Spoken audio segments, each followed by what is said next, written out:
Alright, welcome back. I need to take a quick picture of this deck. We've got our green-white survivor deck here. It has a little bit of Eerie, has a little bit of survivors, and it basically tries to early game land cycle some stuff, maybe get a chance of recruiting some of that stuff through cards like Defiled Crypt and Emerge from the Cocoon.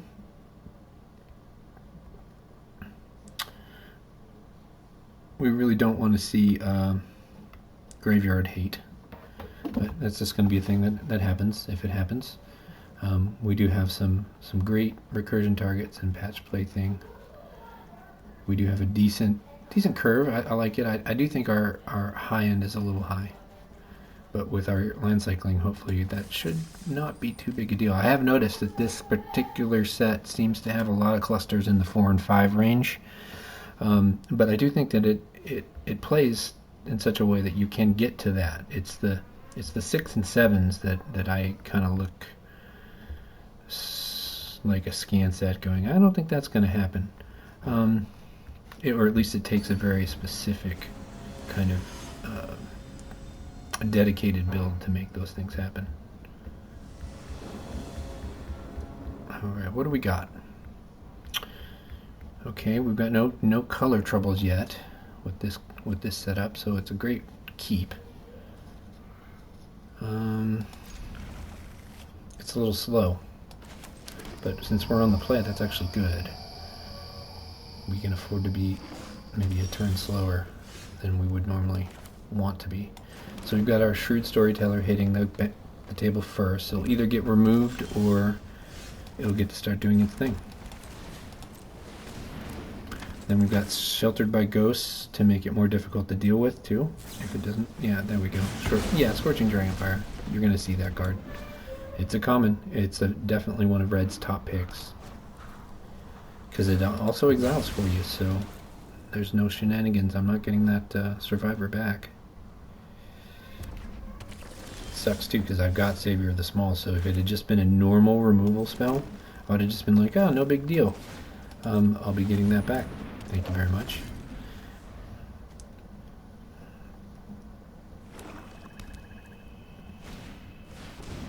Three, 4 is a nice stat line.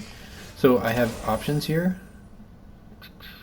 We get our equip for free, so I actually think that kind of locks us down to go ahead and Savior the Small it up and hit for 4. And you know what I'm gonna do? Nothing else, because I couldn't. I used my white mana.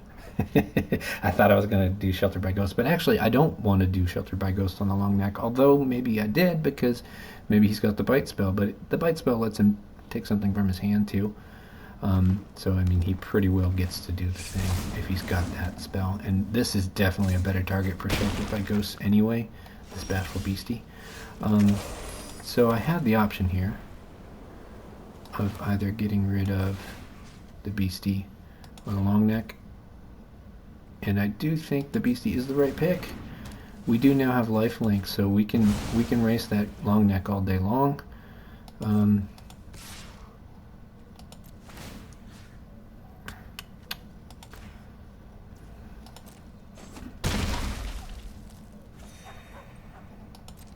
wonder if I shouldn't have just put Frantic Strength out. But it doesn't change.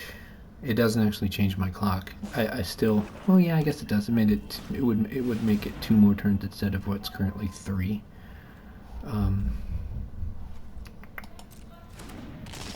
damage to each opponent. Okay.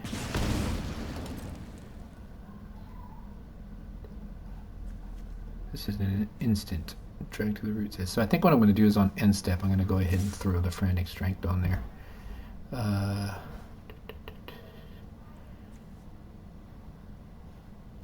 Yeah, I think that's what I'm going to do. The only way I really get punished there is if he just jump blocks me and has a removal. But it's going to be very... Oh, that sucks. Optimistic Scavenger is... would have gotten an extra counter if I had waited. But this is okay. We gained so much life there. So he basically has to deal with the Savior of the Small because it's a 7/7 trample, and since I have this on tap as an instant and this also on tap as an instant,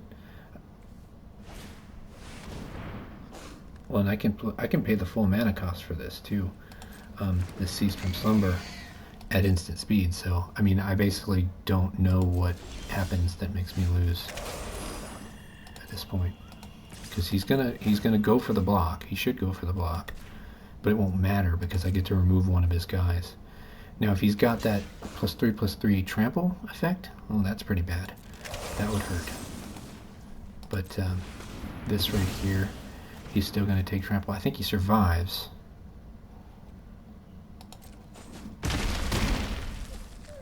Oh no, he takes damage before he gains life. So we're good.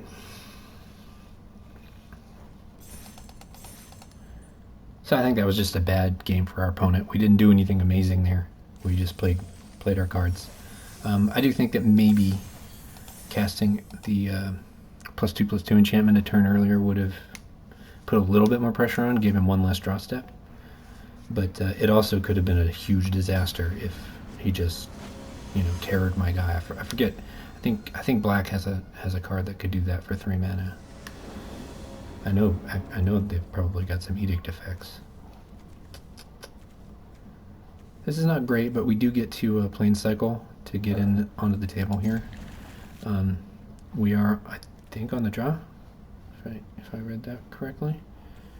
So we're favored there on the draw for this. Oh no, we're on the play, which is cool. And then the mulligan. That's why it took them so long. I like that. I like those odds. We are getting on the table. We're going to cycle this, because right now our goal is to get a Balustrade Worm into play, and pulling some planes out of our deck will help that. We can also, on turn 5, just bring back those spirits if we need to. So let's go ahead and get our colors out. That way if we get forced to discard, we're discarding a color that we've already got access to. Alright, so he's got to have removal here, or we get a counter. I probably should have played the long neck first, because making that a 4/3 is better than, I think, it's slightly better than making that Storyteller a 4/4. And actually, I kind of like the thought of putting a +1/+1 counter on the patch play thing even more. We're just in another good set here. What is forging? So we have to sacrifice something else. That's unfortunate. Oh yeah, we're just gonna go ahead and haste. Do 9 damage. That seems like a win.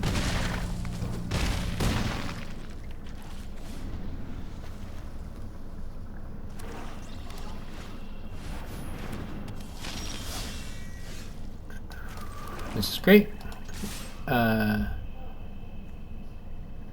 We don't mind losing the plaything here, because we kind of want to reanimate it anyway. So we can kill his Bloodsucker. So we may as well. Oh yeah, that gave him trample too. That's actually the hidden strength of Frantic Strength, is that you are giving your guys trample. So, very easy victory there. So very surprised that this has performed so well. But sometimes you just get what you need. So we'll see if we're as lucky for the rest of these matches as we have been so far.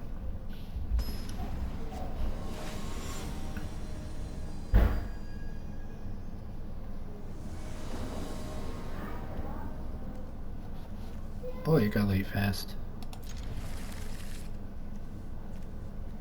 Not a great opening hand, but we at least have our colors.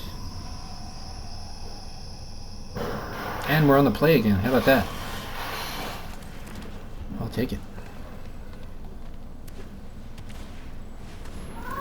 Beach, great card, I think.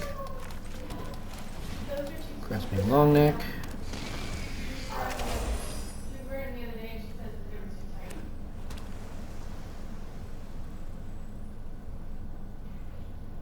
is really creepy. Grand entryway, so he's getting a 1/1 glimmer. So he's dealing 2 damage to me with the leech. It's pretty decent. Ooh, 3 damage. He's getting to do that whole thing too. So he's got a 1-man army over there. Question is, does he attack? I think he probably does.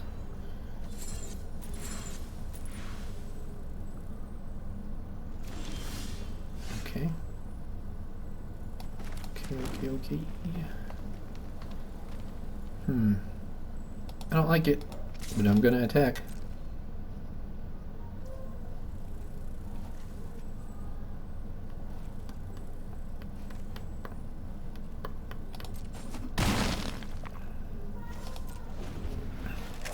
We basically got dragged to the roots here to make sure something really ridiculous doesn't happen, like he doesn't enchant up one of his guys and like hit me for 8.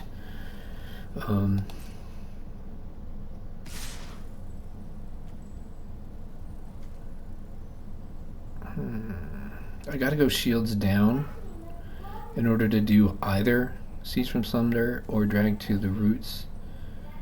So I think I'm just gonna do Drag to the Roots, because I have enough mana to be able to cast Seize from Slumber even on untapped things next turn. So I don't mind losing out a little bit here to just guarantee that I'm gonna get to be ahead on the race. Getting to kill me sucks here, but I get a little bit of life back. And I can emerge from the cocoon. That's not the best target for emerge from the cocoon, but that's an option. We've got Seize from Slumber, so I think what I'm actually going to do here is I'll just do a Glimmer Light, and then if he taps this thing,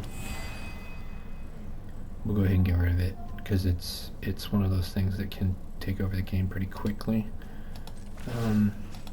We also can just block and use Shard Mage's Rescue if we need to.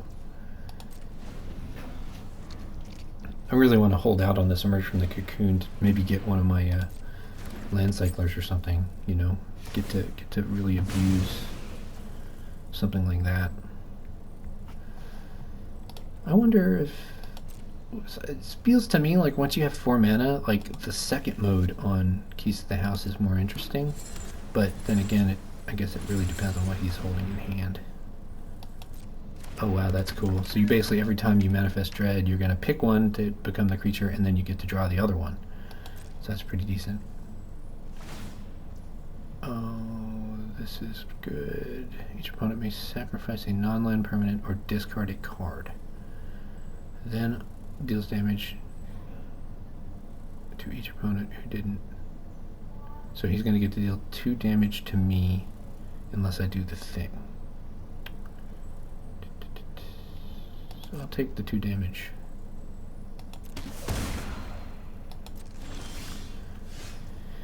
And this is tough. I don't know which thing needs to be killed more.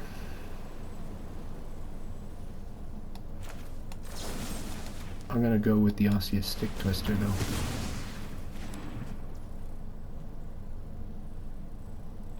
And then we'll hold back with our Glimmer Light.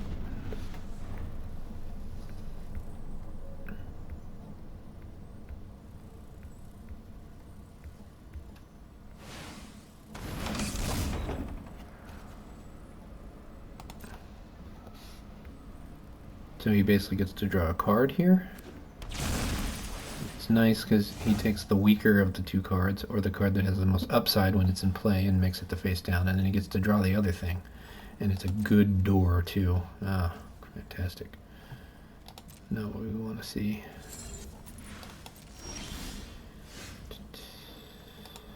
So is it worth it for us to get our Grasping Longneck here? I'm not thrilled, but that's what we're going to do because we can protect it with a Shard Mage's Rescue. And it does trade against almost anything that this could be.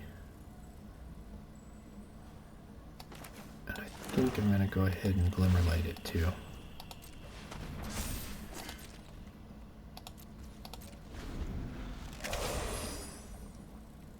Because then we can at least survive the fight as it's stands right now. I mean, unless this is like the 6th drop or something. The land cycler.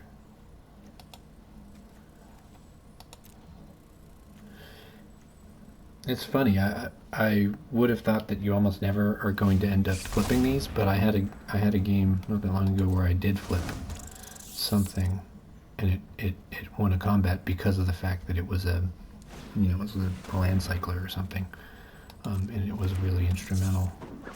I don't even think I ended up winning that game though, so just not highly mana efficient. Do do do. 3.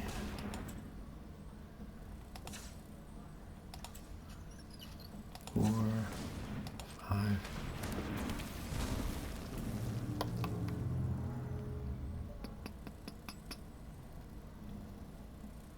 I think we do have the attack here.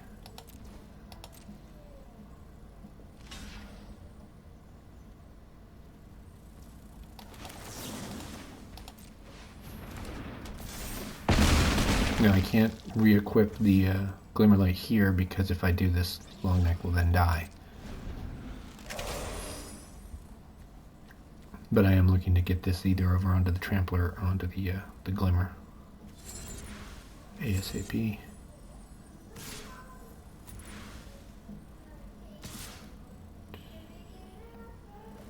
No, she's good.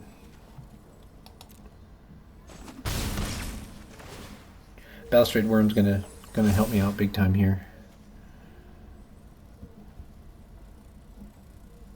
The trample matters. Oh, except it's getting tapped down, so that's good. It turns out that 2 stun counters is pretty big game. Locking something down for 2 turns is often all you need, especially when you have another Drowned Diners the other side of that card. That's not bad at all. But we'll go ahead and get in there with the long neck since it's huge. And yes, he's doing the best thing. He's actually going to get a card out of this, and he's going to get another creature. So that was definitely 1 point for him. Oh, and it's a very good card too. It's the Crypt in the Lab. That's not good for us. So the good thing is, that this is not a dead game. He's got a really good attacker here in Nashi. That's gonna give him some advantage for sure.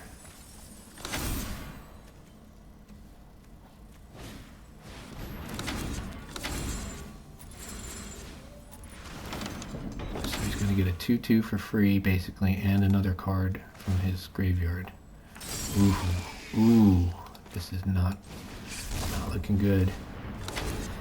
Go ahead and get our Cryptid Inspector. I think it gets a counter when I do this. We'll see. Yeah, it does.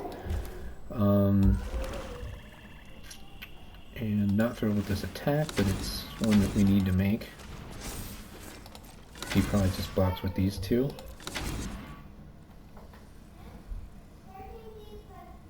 The thing I like about green this set is I feel like what it does is it wins with keywords. All of his creatures seem to have really decent power toughness, but then they also have something like vigilance or trample or some weird extra effect that just makes them just better than the other creatures that your opponent could be playing. The fact that this has reach, for instance, that makes it a very versatile card. Oh man, we're just taking millions of damage here.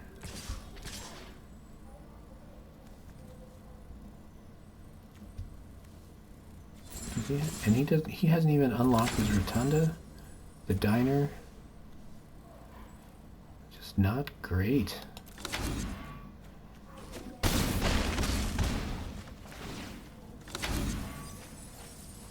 And now we're just so painfully behind right here.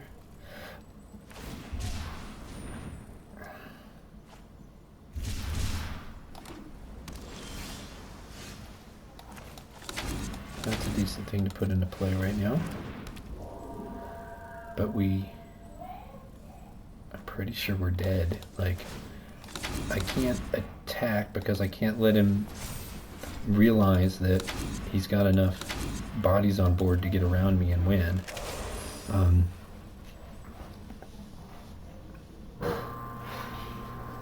But he should realize that anyway.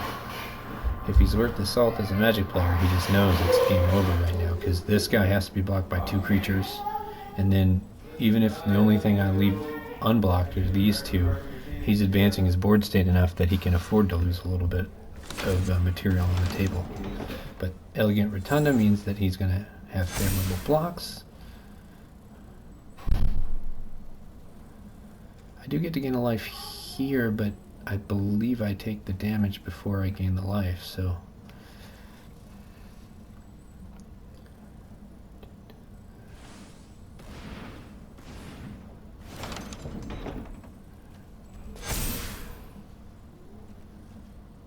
yeah, he's just got enough. Let's see. Just this. Just this. Yep, there we go. Yeah, it was just too much, too many things. Too many dudes on the dance floor.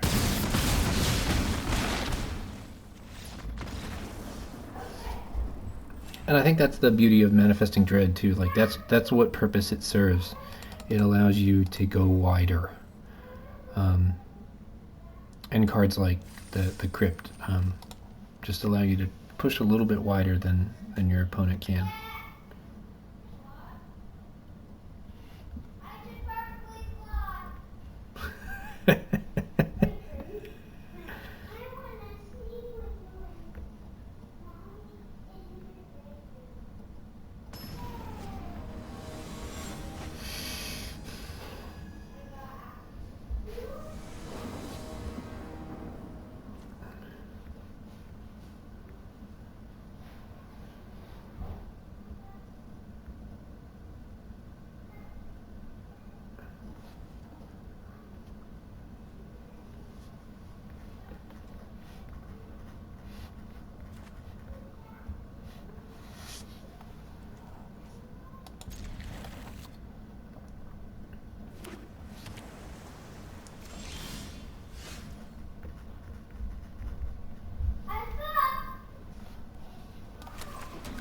Alright, so we were on the draw that time.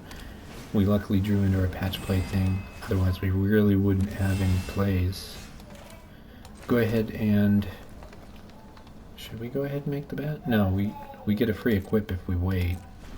It does suck a little bit, but we're doing something every turn. We're making a dude every turn, and so just putting out the baseball bat and not having it do what it needs to do is not worth it.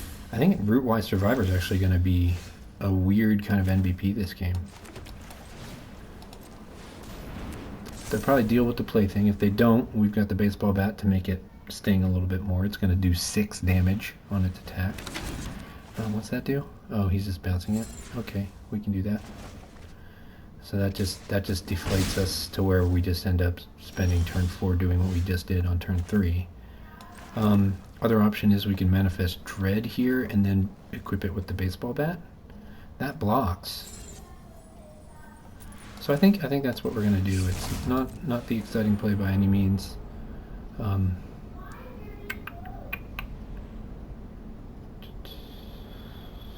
think we have anything that fetches lands back, but just in case we do, I'm gonna go ahead and put the plains out as a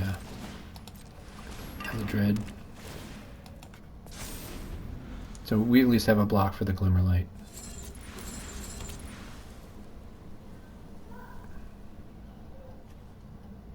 And then we get to play our Root-Wise Survivor on 5. And it has haste. That's probably the only thing that I'd say is really good about it, is you get that one first attack for free. Now, here is the thing though.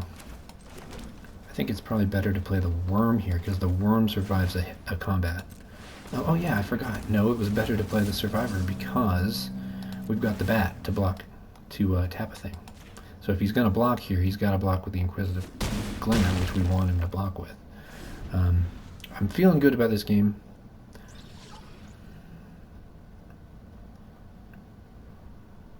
But it's mostly because he had a slow start. He's stuck on 3 and he should be on 5 by now.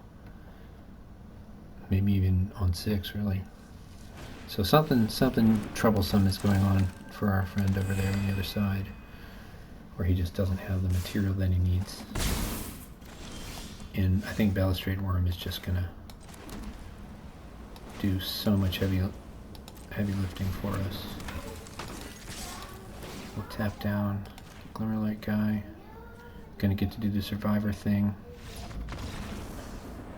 Yeah, they really had no hope there. Their deck just got off to too slow a start. Stumbling for 2 turns on mana. Can't afford that. And I wouldn't, you know, my deck was not it's not a quick deck by any means. It's not an aggressive deck. It just played its stuff on time.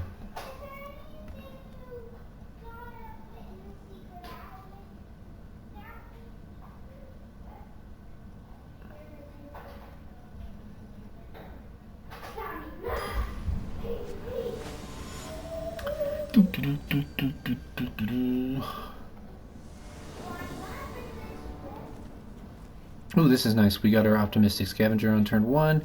Not that we have any enchantments really at this point, but it'll at least get in there for 1 or 2 points of damage, and then good chance that it'll start doing some other stuff. We've got a second turn dual land. Nothing really better to play. We can get a counter from playing Sheltered by Ghosts, but we gotta have a really good target. Is that a really good target? We'll do 3 damage and it'll be lifelink. I think I'm gonna go ahead and go for it. We give our guy ward. We give it a counter and we get rid of his thing. Whoops. No. And then we start the damage race. We're gonna get to follow up with our long neck. We can't figure out a way to get this to come into play untapped, can we? No, because we're not going to do enough damage. But that's okay. Oh, this is just disgusting. Because I can play the bat if he does play a creature, and I can just widen the gulf between our life totals. Or I just do this, play the long neck, which gives me another counter because it's an enchantment. And we're just happy with life. And then we can baseball bat next turn when he thinks he's got a defense. This is the point where like a Scorching Dragonfire would be really unfortunate. Glassworks can actually hit the Scavenger, so that's not terrible. It cost him the entire turn, so what that allows us to do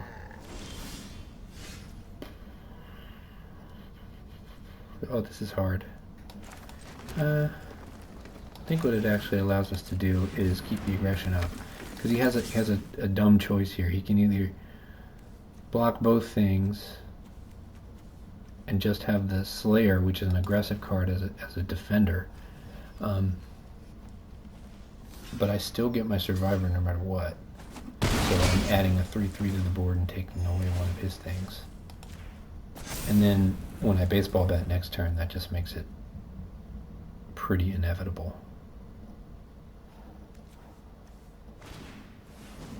That's good. So we're going to go ahead and get rid of our land. Because we should be able to enable a good attack next turn.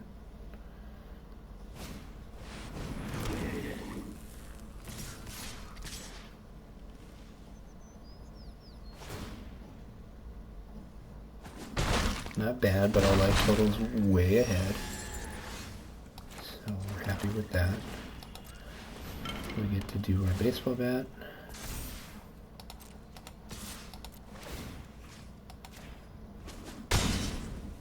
Smack. We'll go ahead and turn this land into a creature. We'll make our double striker. That can block these little gremlin tokens just fine.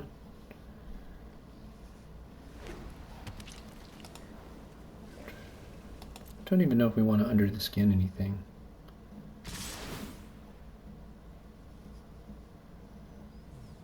So we could get rid of the Slayer if we block, but I think just getting rid of one of those 1/1s is fine.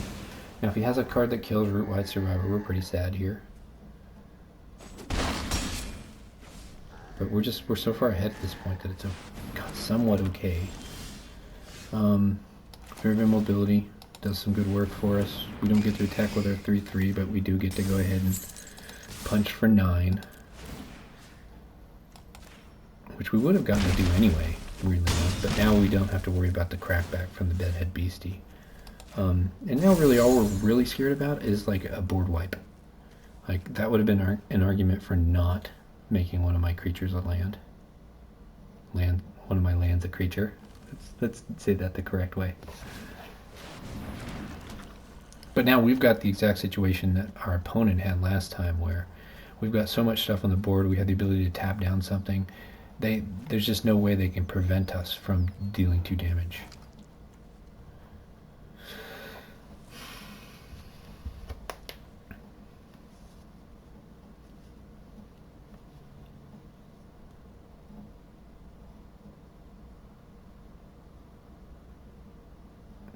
Because they've only got 3 blockers here. Once I tap the baseball bat guy, and we'll have 5 attackers. So it's just basic math. I would say this was not an impressive deck. I mean, I didn't see all the cards. I do like Midnight Mayhem, and I do love that art. Trail of Agony's a neat card too.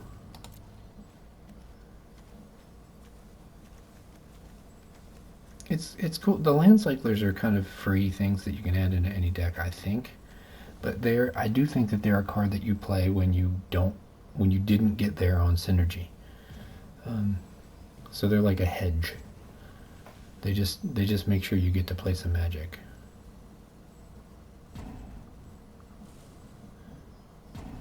When the draft doesn't go busted on you. I do like them though. The land cyclers, that is. I do think, I kind of feel like I like the white one the least, but then again, 5/6 flying is pretty decent. Or is it only a 4/5 flying? It might only be a 4/5. But that's a pretty decent set of stats. It's just at 6 mana. It's a little overcosted. It'd be a little bit better if it were just 5. But hey, when you've got a card that you can ditch early for 2 mana and get a land, it can be a little underperforming on the battlefield.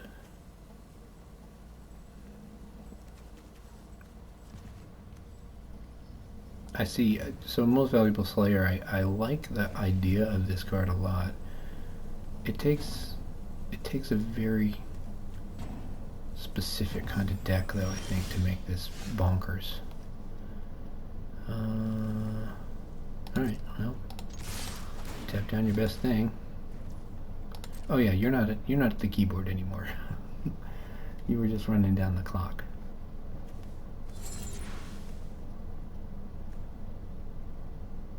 I like Patch Plaything. I think it wears auras well, and because there's enough recursion in the set, I mean, like I said before, like, you can bring this back to hand and cast it, and it's still just fine. Like, it's a fine thing to bring back. When you get to bring it back in as a 4/3 double strike, you've gotten away with something, and it's something that's very much worth getting away with. But it's not. The floor is fine on this card.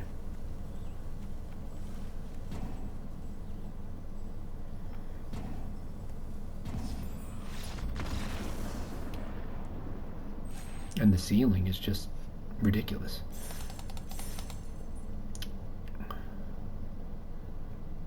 Alright. We're doing good. We've got 4 for 1. We'll go ahead and keep going.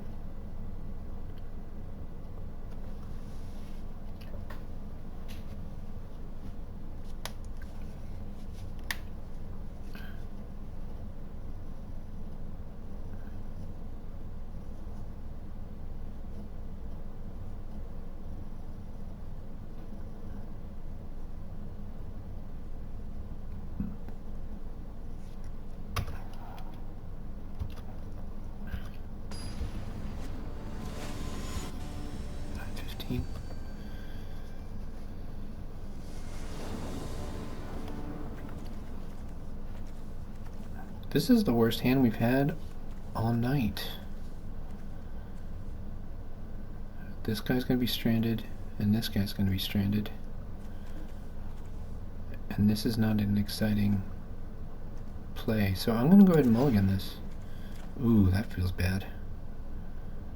So this is the thing that I always hate. When you mulligan and you get like 2 or 3 of the cards that you already had in your next hand, because they're using a hand smoother, so they're picking like the best of, you know, X number of hands. And so for your end hand to have some of the same cards that your first set of hands had, like, it's just, how does that even happen? This is just terrible. This is just going to be disheartening.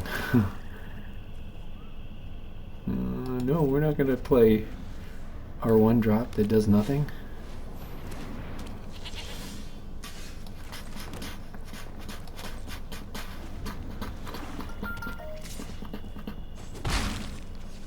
Getting killed by a possessed goat. Oh, Jesus. So we play Magic if we draw planes. Otherwise, we just watch a goat kill us.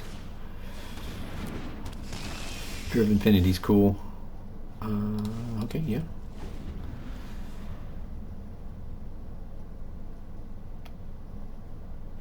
Now it's making me feel real sad that I didn't keep that first hand. Ugh. Gross. I'm gonna get goated to death. He should just go ahead, sacrifice to the goat. Come on. Let's try to card.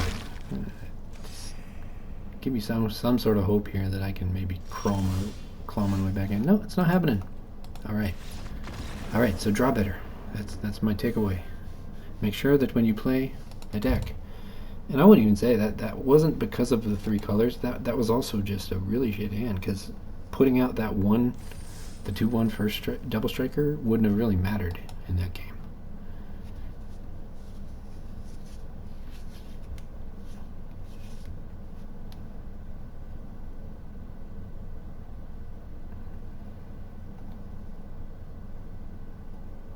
Getting that 4/4 survivor would have done something, but it wouldn't have been enough. Not against a flying lifelink thing that was just going to get bigger every turn.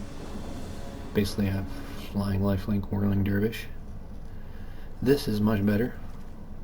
We can at least manifest. We've got, I'm not thrilled about it, but we can turn 1 optimistic scavenger, and then we can Glimmerlight.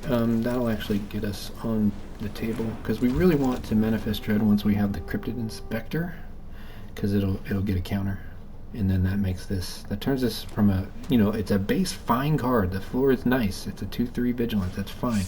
But if it can become a 3/4 vigilance, it's actually kind of broken. And that's the situation that we're going to make happen.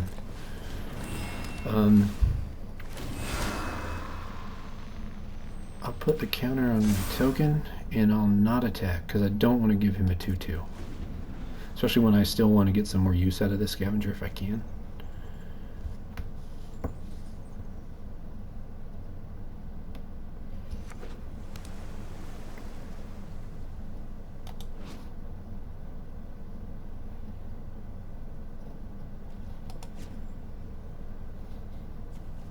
What are we doing over there? He's holding up a counter spell, maybe?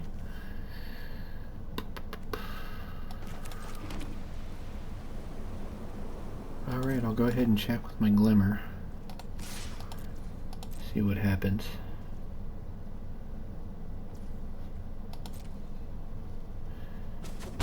Alright. Alright, we'll walk right into the counter spell.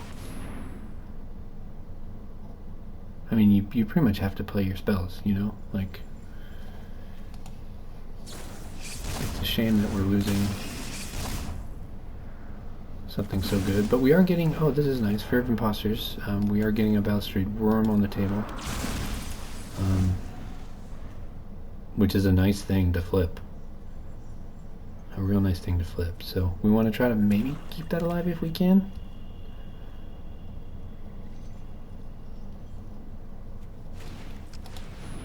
Savior of the Small can get our Inspector back too, which is nice. Oh, he's got our Paranormal Analyst. That's our super hyper card advantage for playing Dread, Manifest Dread guys. Okay, so...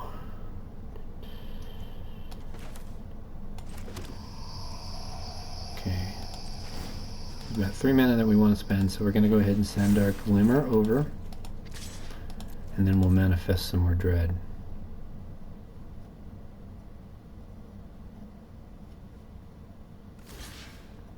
That's fine. We can get rid of Fear of Imposters. Actually, we're getting rid of both, aren't we? Now he gets to manifest, which is okay, but that does get him a card effectively, so he didn't really 2-for-1 himself there because he's getting both a creature and he's getting a card out of the deal. Unable to Scream is decent too. That's actually really good for him to play on this face down card. Oh wow. Stature. So we've got 2 like really interesting things as face down cards now.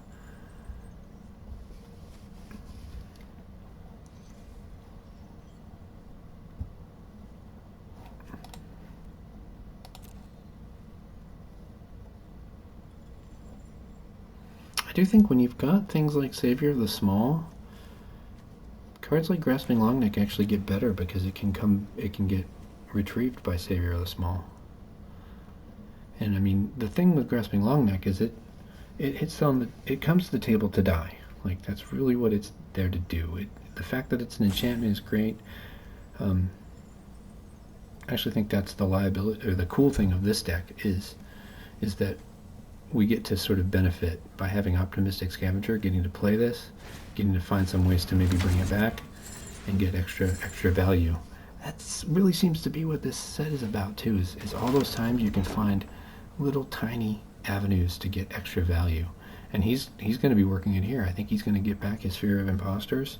Even though I know that he has it, he's going to be able to use that to advantage at some point, I reckon.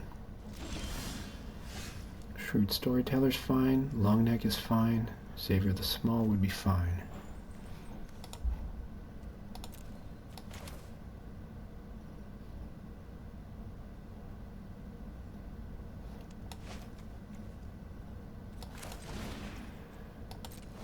So I'm doing this because I get to put a counter on the big thing, and I can Glimmerlight it and at least make it a 2-for-1 if he blocks me.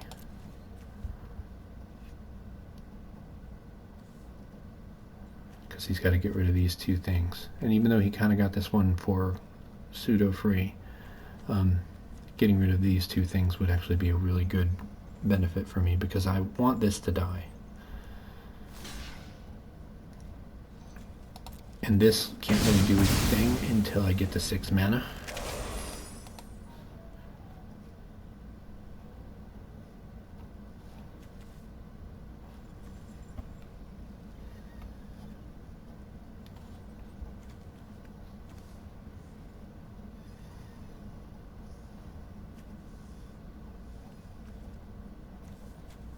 This is still anybody's game here.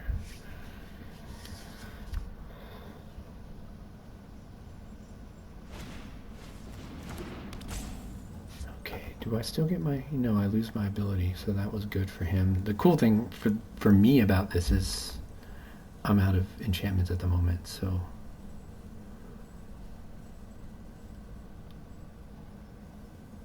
That was less good than he thinks.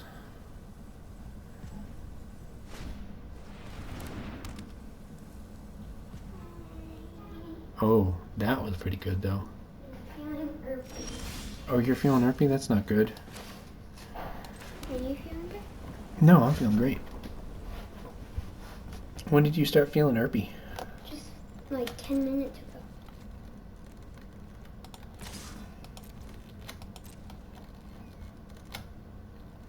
Have you had water?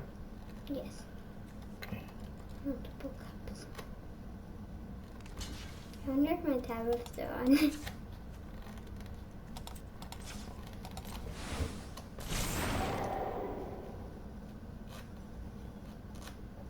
That looks like the monster from Guilt. Oh yeah, that is a lot like the monster from Guilt. That really sucked. But now we can actually bring this balustrade worm back with delirium, so it comes back with a finality counter, which is too bad, but that still means we got kind of a 2-for-1 with it. I don't think this is cast either when you do delirium, so he can't stop it with the fear of imposters. What time is it? It is time for you to go to bed. No, it's almost 9:30.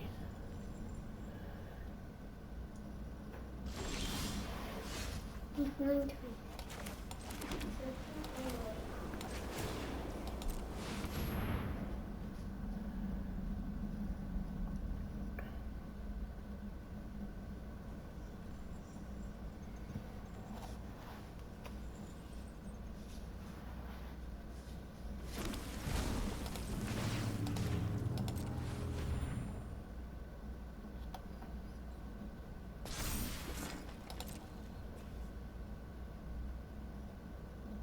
I really like balustrade worm.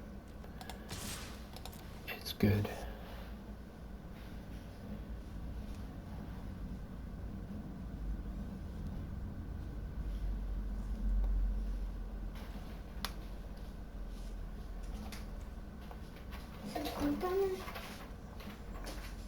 So when did you start feeling pain back? Like 20 minutes ago. In the bed with Mom. Because when we were going to the bed, I started sweating.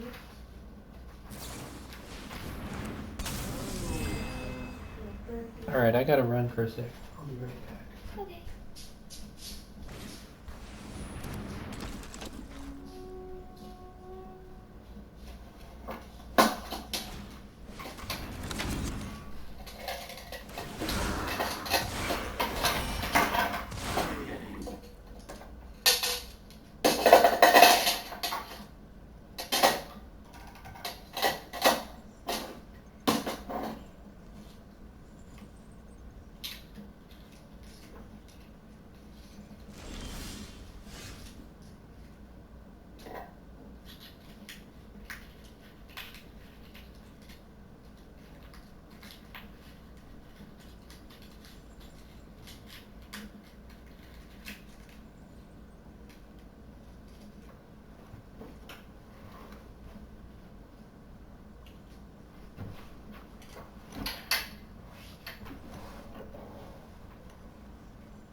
Alright, sorry about that. So what's going on with this board? He's got a ton of stuff. Were you using the bathroom? Yeah, I had to use the potty. I thought you were going to use it. Enduring Curiosity is a good block here, but he still has to put lots of his material in front of my guys. Are you recording? Yeah.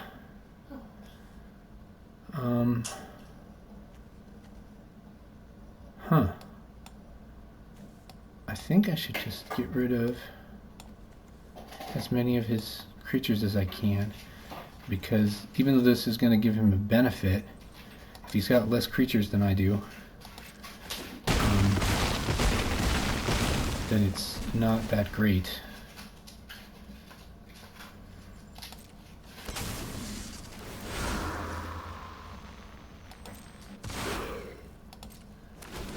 that's pretty good though. He got a 2-2 out of... Oh, jeez.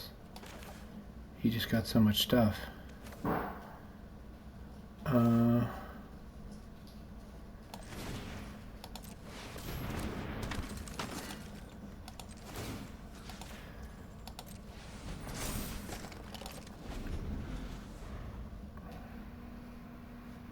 This Gremlin Tamer is really good.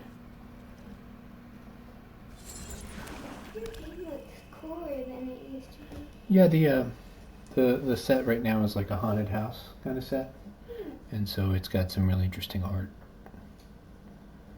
And the hedgehog guy goes to the back.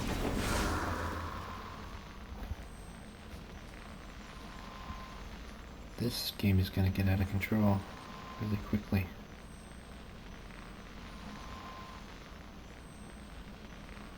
Huh.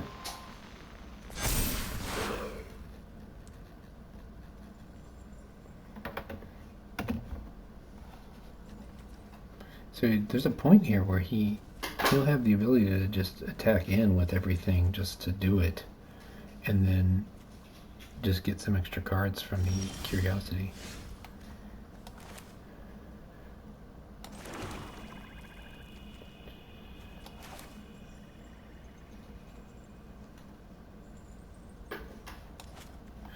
He didn't have the mana for the Fear of Imposters right now, so I'm going to go ahead and do my savior right now.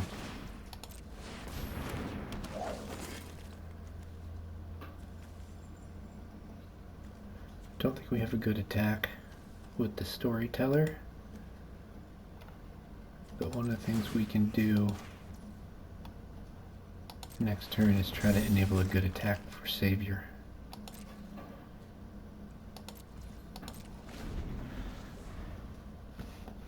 So if we can get back Cryptid Inspector, we're on the way to having good things happen.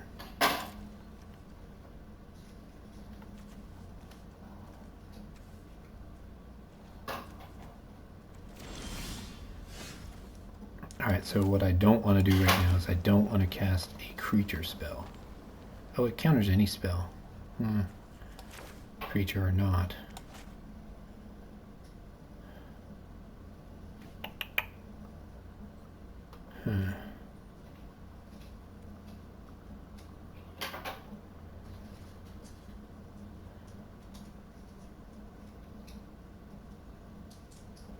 Yeah, we're just not going to cast a spell.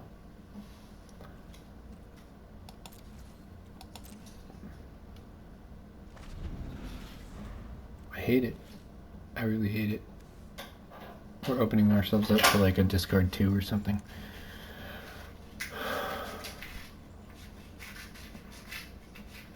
I like the rooms a lot. I like whenever they have a thing in the middle too that makes a good centerpiece for the art. Reminds me of the locations from the old Star Wars card game. Yeah, there was when I was a kid, Daphne, there was a Star Wars card game that had some interesting art. Okay, so we can get back, with Emerge from the Cocoon, we can get back this big Spectral Snatcher. That's a thing. We could get back one of these Survivors.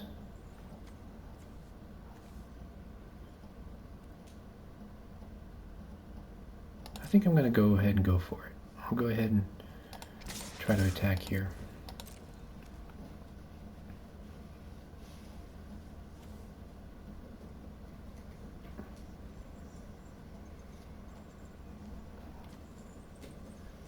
We've got Cease from Slumber, and if he stops that spell, then Emerge from the Cocoon does something really decent for us. I don't like that he gets to cast this at an instant and then get a 1/1. That's not great.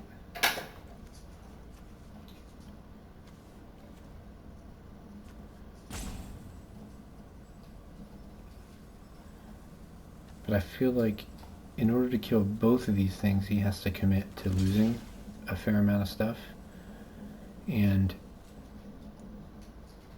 if one of them makes it, we're actually kind of okay. I don't like that I'm leaving the detective around for him, but that actually stands a decent chance of possibly even milling himself out. So here, even if I kill one of the things with Cease from Slumber, he kills my savior. So unfortunately, that's just a reality, and what we got out of the deal was a counter for something. Probably the Shooting Star counter. When does this counter happen?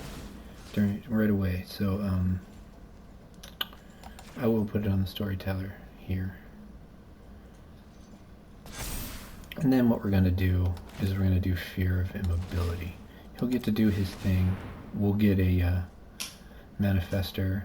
But then what we really wanted was we wanted to be able to play Emerge from the Cocoon on something different, like Savior of the Small. So you're going to counter my Fear of Immobility, which is too bad. Too bad, so sad. He gets a Gremlin too, but we get a manifest. And yeah, we'll actually take this manifest and probably win the game with it.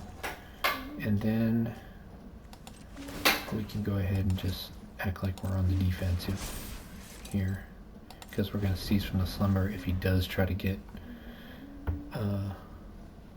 funny and attack us. Glad that this Rotunda's already flipped, because the counters could be a real problem for us.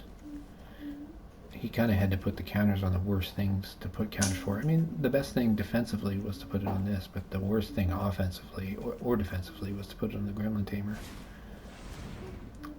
Okay, you still have to tap, which is going to make you vulnerable, so this would have been nice for him if he got to attack and draw the card, but since I'm going to Cease from Slumber it actually kind of really hurts him. Now if he has a counter for this, it's pretty bad for me, but no, he didn't have a counter. So now we're just going to get to flip up our big flyer and go to town. Oh, he's got his own Savior of the Small. Interesting. Pizza, chicken, and ice cream. Nice. No, okay, so yeah, we're going to do this because we get to do a 5 damage. In the sky, and that just puts him at a really scary low total. And we'll just be defensive again. We actually want to give up our Grasping Longneck. We're totally fine with losing that. I made chicken nuggets, a burger, and fries you can take out. Very cool. I worked hard on them earlier. But I just made the chicken and the pizza. Did you eat enough today, Daphne, do you think? I'm just trying to figure out why you're feeling kind of poor. Maybe it's because we just did too much today, huh? And we had 2 people come over. Alright, we'll get rid of this guy. He probably has a trick for this. Who's sick? His mom keeps being sick. So he probably has the +2/+2 lifeline. No. Oh, does she? Yeah, she's had to have a lot of stuff done. I don't know how many times. So that was good for him. She's at least been sick once in Yeah. Because I have heard her on the phone with Corset saying, I'm throwing up. Oh no. Yeah. It's happened before. Like, I haven't seen her throwing up before, but yeah.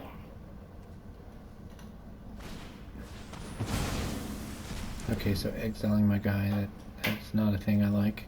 But he really has to have something on the defense or else Shrewd Storyteller just kills him. Yeah, okay. I gotta go get a drink, and then I'll be right back. We're gonna try to finish out.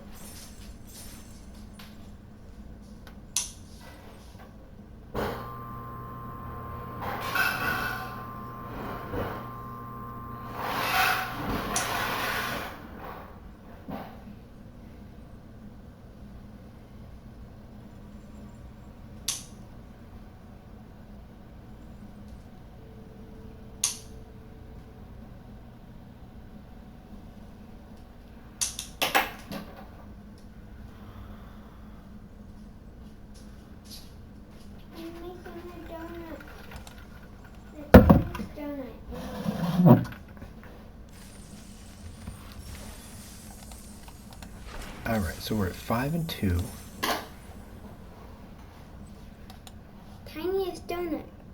That is a very tiny donut. Why do you like to make little food out of paper anyway? I don't know. I've just been addicted to it. Wait, what does addicted mean? Addicted means that you can't help yourself. You must do the thing. Yeah. I like to do it when I'm bored. And when I have an idea. Not a great hand, but it plays, I think. Baba! We're probably playing Cycle our Spirits. Hello. Ooh, Nori this. Oh, goodness. Yay. And then we're playing against an aggressive red-white deck for sure if they've got Norin as a starter. This is a really interesting card. I like the design on this. I don't know if it's good, but I like the design. Not a big fan of this plane cycling maneuver, but that's what we're going to do.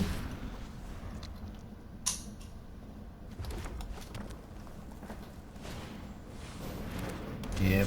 Oh man, they're just going to play bear after bear and just guarantee that playing one busted pinata before we even get to the real exciting bits. So I'm just going to have to drop the Cadaver Lab right now to get the spirits back.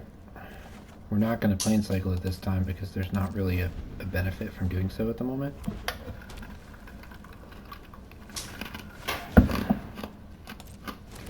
Ooh. We're just dead. This is the red-white curve out. Like, the only thing you can do. Basically it's a deck that punishes you for not having some turn 2 plays. And the crazy thing is, this deck has plenty of turn 2 plays. I just didn't draw them. And now, even though I'm on the table, I can't survive. So that's it. So we got 5-2. I'd say that's pretty good for our first real draft. I did like the deck that we had. It was better than I thought it was. I'd still say it was pretty low on synergy. It was just pretty decent at being able to do its stuff. One last shot here of the deck. Had a decent curve. Say a little bit more on the 5 slot than I'd like, but I do think 5 is sort of the magic slot in this set. Oh, we didn't have as many 2s as I thought. Yeah, we had everything kind of focused around 3. So I'd say that's a thing that I wish I could have done differently, is gotten a few more 2s. And there were opportunities. There was that Death Touch Snake.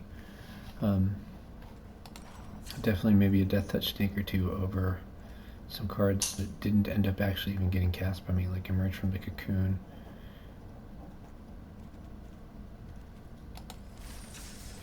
All in all, though, not a terrible showing. We'll go ahead and get to pick some new cards. And we've got something to show on our YouTube. Alright, so thanks. This is Kermit the Streamer. Hope you enjoy. Leave comments if you like, and subscribe.